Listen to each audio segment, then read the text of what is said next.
Have you ever wondered what really makes for a good life? I mean, if you could track thousands of people from when they were teenagers all the way into their 90s, what would you find? Well, guess what? Someone actually did it.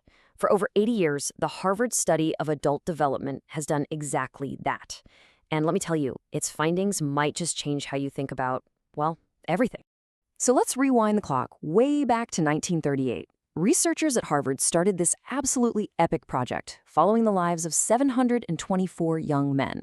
And this wasn't just one group of people. No, they followed two totally different cohorts.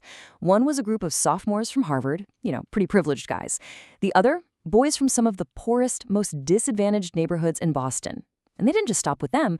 They're now studying their kids and even their grandkids.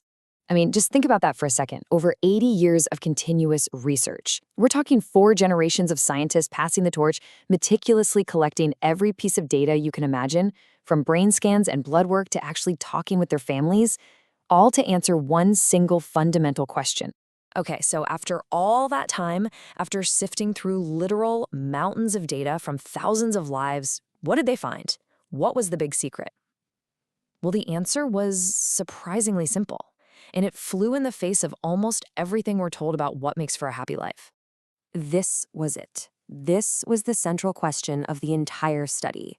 What was the one thing, above everything else, that predicted who would grow into a happy, healthy 80-year-old and who wouldn't? What do you think it was? Take a guess. All right, first, let's just get a few things off the table. It wasn't money. So many of us spend our lives chasing wealth, right? Believing that a big bank account is the key to happiness. But the study found that, nope, that just wasn't the secret ingredient to a good life. And you know what else it wasn't? Fame or high achievement. I mean, our culture is constantly screaming at us to climb the ladder, get that promotion, make a name for yourself. But again, the data was crystal clear. Being successful or well-known was not the main driver of real deep fulfillment. So here it is, the big reveal. Robert Waldinger, the study's current director, boils down 80 years of research into this one powerful sentence. Good relationships keep us happier and healthier, period. That's it. That's the answer. The quality of our connections with other people. But how, right? How can something that seems so soft, like relationships, have such a huge impact on our physical bodies, on our actual health? Well, the science behind this is absolutely fascinating. This is where it gets really wild. Take a look at this chart. It shows one of the study's most stunning findings. The people who were the most satisfied with their relationships at age 50 were, by a huge margin, the healthiest people at age 80. Just let that sink in. Your social life in middle age was a better predictor of your physical health down the road than your cholesterol levels were. That's incredible. And of course, the flip side is just as powerful. The study showed that loneliness is, and I'm not exaggerating, literally toxic. Being socially isolated actually speeds up physical decline, it makes our brains deteriorate faster, and it's directly linked to shorter lives. The data suggests that loneliness can be as damaging to our health as smoking or poverty. So why is this happening? It really comes down to our biology. It turns out our brains are wired to be social. They're like these social organs that need genuine connection for stimulation, to stay in shape. Good relationships literally protect our minds as we get older. But here's a really important distinction the study uncovered. It's not just about having people around you. It's not about the number of friends you have on social media. It's all about the quality of those connections.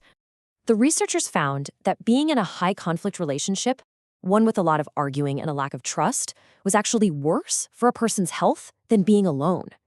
So what really matters isn't whether you're married or have a ton of friends. It's the quality, the warmth, the security, that deep-down feeling that you can truly, truly count on someone when things get tough. And here's Waldinger again, hitting the nail on the head. That feeling of security, knowing someone has your back, it doesn't just feel good emotionally. It physically protects your brain. It helps keep your memory sharp deep into old age. It's like a shield for your mind.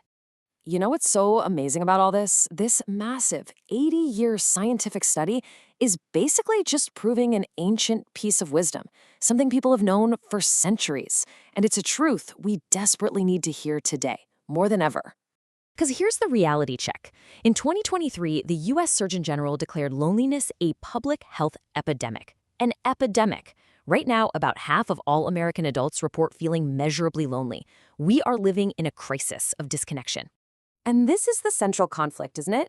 Our culture is constantly screaming at us, work harder, achieve more, get more stuff.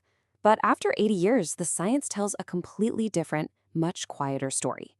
Taking the time to tend to our relationships is what actually keeps us alive and thriving. Connection, that is the greatest asset you will ever have. So what do we do with all this? It sounds big, but the researchers boiled it all down into this really beautiful, simple to-do list. It's not complicated. It's about small, consistent choices. Make the call, have the dinner, show up when it matters, actively, consciously tend to the relationships in your life. At the end of the day, it all comes down to this one profound truth, backed by 80 years of research.